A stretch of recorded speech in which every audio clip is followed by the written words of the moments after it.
Ah oui, j'ai fait la boulette. Bonjour à tous et bienvenue pour cette nouvelle vidéo des pieds dans le plat. Aujourd'hui, comme à l'accoutumée, je vous propose de remuer le fond de la marmite et de voir ce qu'il en remonte. Et aujourd'hui, j'ai bien envie de vous parler du principe des grades. Alors en fait, effectivement, quand on parle d'arts martiaux dans l'imagerie populaire, on voit tout de suite des passages de grades, des ceintures, des niveaux, voilà, il faut se préparer, il faut toujours préparer les prochains grades et ainsi de suite pour arriver jusqu'au stade ultime. Et en faisant mes recherches, je me suis aperçu que cette histoire de grade n'existe absolument pas dans les arts martiaux français du 19e siècle. Alors j'ai trouvé ça étonnant, je me suis dit peut-être qu'ils n'en parlent pas, tout simplement parce que ça ne leur paraît pas important ou qu'il ne c'est pas nécessaire par rapport au traité, mais en discutant avec d'autres passionnés, et on en est venu à la conclusion qu'effectivement il n'existe pas de grade, il y a 3 statuts au niveau d'une salle d'armes, enfin, je parle essentiellement pour la boxe. Il y a 3 statuts, il y a l'élève, le prévôt et le maître. L'élève apprend, le prévôt est un élève qui a appris et qui est suffisamment aguerri et connaisseur de l'art pour pouvoir l'enseigner, et le maître chapeaute le prévôt en permettant à d'autres élèves d'atteindre le niveau de prévôt, ou voire peut-être même de maître plus tard, pour qu'ils puissent reprendre la salle et de passer d'un processus de réceptacle à celui de créateur. Et donc je me suis posé la question, mais pourquoi ça se fait qu'on est arrivé à un système qui est ultra formaté, très rigide au final, où on doit commencer à un certain niveau, on doit passer des examens entre guillemets pour valider les acquis, tout ça. Alors je me suis dit, au niveau d'une salle ou d'un club, c'est un processus qui peut paraître logique et normal afin d'avoir une progression, on va dire, qui a un sens logique. On ne va pas commencer à prendre des coups de pied, sauter, retourner, alors qu'on a à peine un mois d'expérience dans l'art martial qu'on vient de commencer. Mais à côté de ça, je me dis, quand on est logique avec soi-même, et quand on est dans une vision un peu mature, on ne va pas commencer par les choses les plus dures en attaquant un art martial, quand on ne sait pas faire la base. Je me dis, c'est exactement la même transposition qu'on peut se faire pour un métier. On ne va pas commencer à forger un couteau en acier Damas quand on n'est pas capable de donner des bons coups de marteau. Dans tous les cas, on n'y arrivera pas. Et on se fixe donc un objectif inatteignable et on arrive donc à l'échec. Alors, j'essaye de comprendre comment est venue cette pensée du formatage du grade. Et du coup, ma pensée va un peu plus loin en me disant, mais est-ce que ce formatage n'entraîne pas une dégradation au final de l'art? Donc, quand on reprend, pour un club ou une salle, avoir un système de niveau qui permet d'avoir une progression logique dans l'apprentissage, ça me paraît tout à fait cohérent. Mais est-ce que les grades que je vais passer dans un club auront la même valeur dans un autre club? Il est peu probable que ce soit le cas, où on peut être un peu en avance ou un peu en retard par rapport à la suite logique d'apprentissage. Il peut même y avoir des différences notables au niveau de la technique, sur la façon de faire un coup de pied ou passer un coup de lutte. Vous voyez? Donc en fait, on s'aperçoit que c'est pas si évident de formater rien qu'au niveau d'un département, par exemple. La vision du professeur est tellement importante dans la forme et le fond de l'apprentissage, c'est très compliqué de pouvoir faire passer la vision d'un club à un autre, sachant que ce n'est pas le même professeur. Mais à côté de ça, maintenant, il faut prendre en compte aussi que nous fonctionnons très largement actuellement, dans cette vision contemporaine, nous fonctionnons sur une vision fédérale, sur des fédérations, donc ce sont des choses qui normalisent autant que possible, qui optimisent l'enseignement afin d'avoir une uniformité, on va dire, nationale. Cette uniformité nationale n'a techniquement aucune valeur en termes martial, c'est juste un repère, mais par contre au niveau sportif c'est plus important. Ça permet d'avoir des catégories de niveau et ainsi de suite. Donc au final, ce qu'on nous rabâche depuis toujours, parce que quand j'ai commencé le judo, ben, j'ai bouffé du grade, quand je suis passé au kung-fu, j'ai bouffé du grade, et quand je me suis mis à la savate sportive, j'ai aussi bouffé du grade, mais j'ai jamais été convaincu que c'était vraiment utile. Quand on est honnête avec soi-même, le grade n'a pas d'importance. Il faut se confronter avec ceux qu'on estime plus forts que soi, et s'ils nous battent durant plusieurs assauts, et qui confortent leur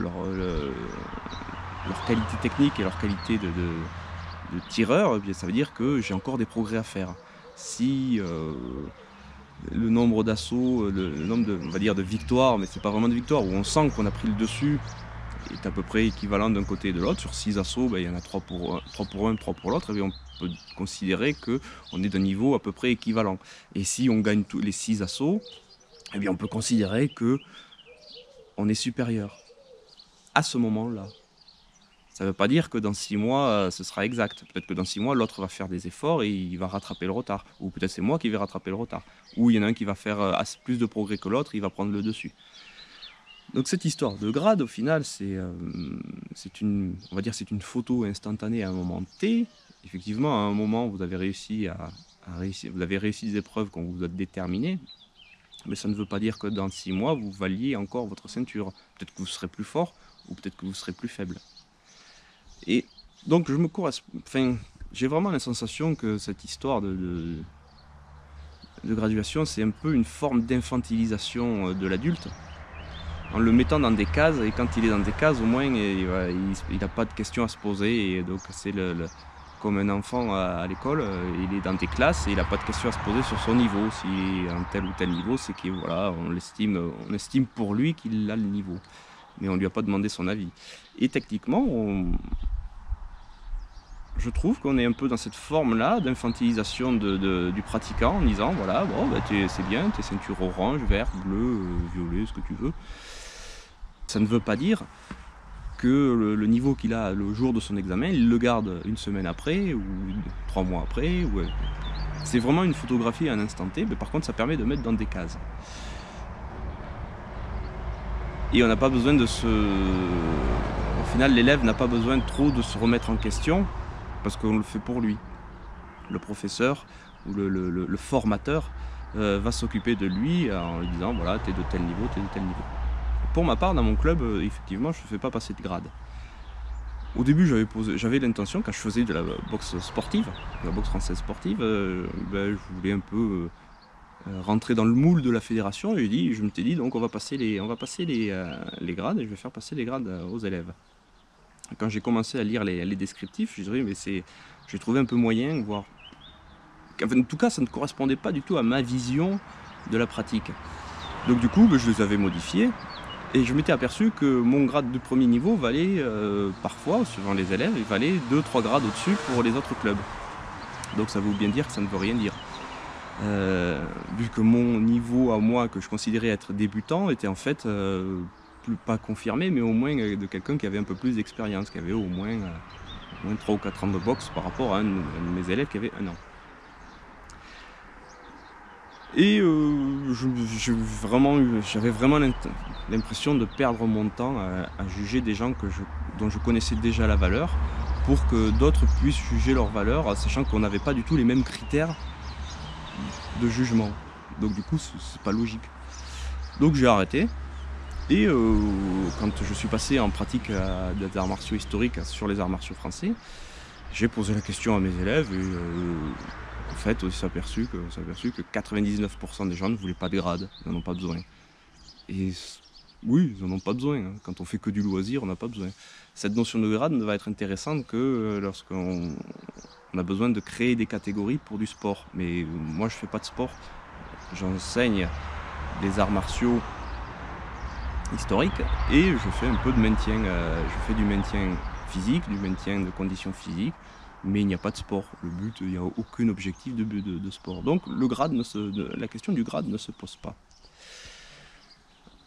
Ensuite, je pense qu'au niveau, quand une fédération est en mesure de proposer des grades et un formatage technique, ça donne l'impression qu'elle est structurée, qu'elle est forte, qu'elle est... alors que là aussi, s'il y avait plusieurs fédérations qui traitent du même sujet, il est fort probable que l'une et l'autre ne demandent pas la même chose. Déjà, il risque d'y avoir une émulation technique en disant ben, nous on est les plus forts parce qu'on demande plus de choses et ainsi de suite. Donc techniquement, je pense que le niveau monterait. Alors que quand il y a un monopole, on a plutôt tendance à s'asseoir sur ses acquis et à ne plus pas évoluer, mais plus chercher à progresser et à aller chercher le détail du détail qui permet de découvrir d'autres choses. Et donc du coup, sur la vision que peut avoir le vulgus populum, c'est que voilà, c'est structuré, il y a des ceintures à passer, il y a des, alors quand c'est plutôt du karaté, il y a les kata et les si, quand c'est plutôt asiatique, il y a les tao. Alors, pour la boxe française sportive, c'est plus c'est des thèmes à aborder, parce qu'il n'y a pas vraiment d'enchaînement à ça. Enfin voilà, c'est chacun a son approche. Mais il y a ce système graduel qui permet d'avoir une référence. Sauf qu'on ne sait pas vraiment à quoi correspond cette référence. Et je pense qu'on nous floute un peu sur tout ça. Je ne suis pas persuadé que le système du grade est un bien pour l'art martial. C'est un bien pour le sport, ça c'est clair. Mais pour l'art martial, je ne suis pas persuadé qu'un formatage général de toutes les visions, calqué sur une seule vision d'une seule personne ou d'un groupe de personnes à un temps donné et à une époque où il y avait une vision, une mode de vision ou autre, ce soit pérenne dans le temps. Et j'ai quand même la sensation que ça entraîne plutôt une dégradation de la qualité qu'une augmentation, tout simplement parce que le professeur qui va suivre les grades, il ne va pas se poser des questions, il va rester dans une démarche purement... il n'a aucune réflexion en fait. Il va se cantonner au codex et il n'ira pas voir plus loin. Et si ce codex est bancal à la base, eh bien on va aller de bancalité en bancalité jusqu'à arriver à quelque chose qui n'a plus rien à voir avec l'art d'origine. En conclusion, j'en viendrai à dire que le grade n'a pas lieu d'être quand on est dans une approche purement martialiste, où l'élève est dans une quête de technique, dans une quête de recherche personnelle, et c'est uniquement son professeur ou son maître qui, en le voyant travailler, en voyant ses efforts ou sa fainéantise, qui pourra juger de sa qualité. L'objectif de la pratique d'un art martial, c'est pas d'avoir des grades, c'est de progresser, certes, bon, déjà à sa vitesse, à son rythme, mais et de ne pas correspondre à un moule préétabli par des gens. Il faut éviter de s'enfermer dans ces histoires de grades, tout simplement parce qu'ils ne correspondent qu'à une époque, à un temps donné, lorsqu'ils sont écrits, que l'art évolue, et s'il n'évolue pas, il meurt. Et quand je parle d'évolution, c'est ce que j'avais expliqué dans une autre vidéo, c'est quand on augmente la technicité ou qu'on augmente le nombre de techniques, et pas simplement de couper dans le nombre de techniques pour correspondre à une vision sportive. Et au final, il faudrait réévaluer il faudrait faire des réévaluations des grilles de grades au fur et à mesure des découvertes des différents professeurs, en prenant en compte les différentes méthodes. En fait, il ne faut pas uniformiser. Mais là, c'est mal barré, en fait, puisque le grade est là pour uniformiser. Pour moi, c'est certain, à l'heure actuelle, le grade, la politique du grade est une dégradation de l'art pour satisfaire des envies sportives. Et au final, on s'aperçoit qu'il y a un appauvrissement de la diversité technique. Je prends des exemples tout simples. Comment juger d'un coup de pied de flanc de la méthode Charlemont, de la méthode Lecourt, de la méthode Lafont, lequel est le meilleur? Aucun. Et pourtant, si on se réfère à un système normatif, eh bien, il y en a deux techniques qui vont dégager parce qu'elles seront considérées mauvaises par celui qui aura pris le pouvoir. Et donc on passe de 3 techniques différentes du même coup de pied à une. Et sachant qu'on le sait, ça se voit au fur et à mesure, l'art, s'il n'y a pas des conditions très strictes de maintien de la qualité technique, ça se dégrade. Ça se dégrade très très vite, tout simplement parce que quand on a imaginé qu'un professeur, avant d'être professeur de BF, il ait fait du kick ou un autre art martial, ou un autre sport avec une autre approche qui est radicalement différente, eh bien, il va ramener son bagage technique avec lui et il va, qu'il le veuille ou non, il va amener une autre vision dans la vision nouvelle où il en est devenu professeur. Et qu'est-ce qui va se passer? C'est qu'on va... Alors certains pourront dire oui, c'est un enrichissement, mais moi je ne suis pas persuadé parce qu'on va mélanger deux traditions pour en faire qu'une et qui sera bancale. Et donc au final on perd. On perd en diversité, on perd en vision, on perd en approche. Donc au final, tout le monde fera à peu près la même chose. Ce sera le même coup de poing, le même coup de pied. Ce sera le McDonald's des sports de combat et des arts martiaux. Personnellement, moi je m'oppose à ça.